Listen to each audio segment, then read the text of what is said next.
What's up, everybody? We're here at the 256 Garage. We're going to show you a little bit about what we got going on. This Tuesday, we've had one on the rack ever since last week. I'm going to show you which one it is. Yep, it's old blue. So we had a little transmission troubles.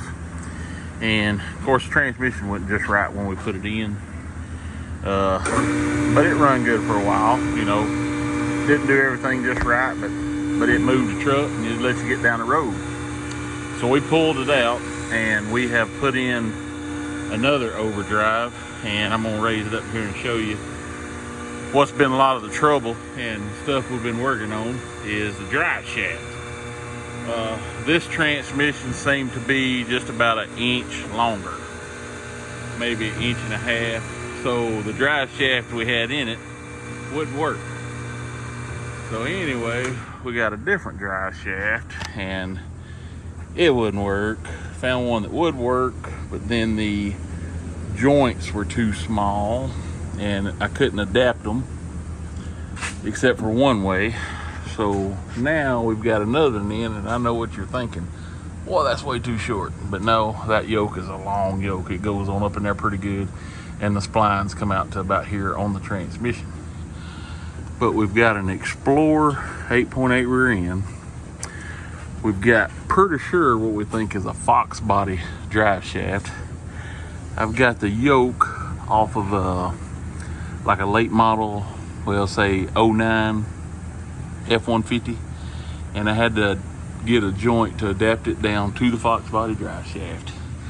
And then I had to get another joint because we believe this yoke right here showed 65 Mustang. That's what was rode on the drive shaft anyway.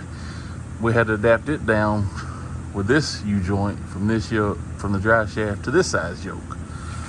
So, and anyway, there's our overdrive transmission out of I'm gonna say early 90s, late 80s Ford truck maybe.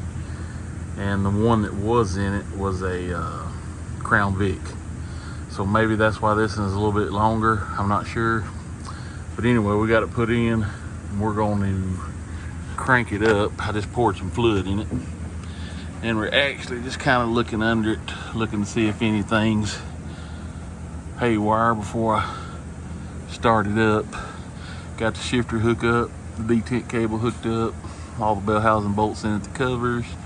And like I said, I'm eventually going to find another drive shaft. I need one that's about 52 inches. That'll put me about right here. And then the yoke, use the normal yoke, but this will work for right now to make sure. Because even when the rear end goes up some, this one drops a lot, it's going to push it up in there just a little bit further.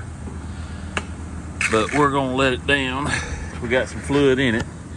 We're going to crank it and see if it'll take gear, because I don't know a whole lot about that transmission. I know Dad rebuilt it several years ago, and he had it in a little Mazda. Yeah, it was a little Mazda with a 302. And he ended up pulling it out and just setting it in a old van for storage. And it's probably been set for about 10 years.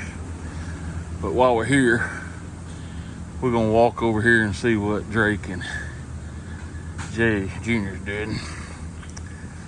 What y'all got going on over here?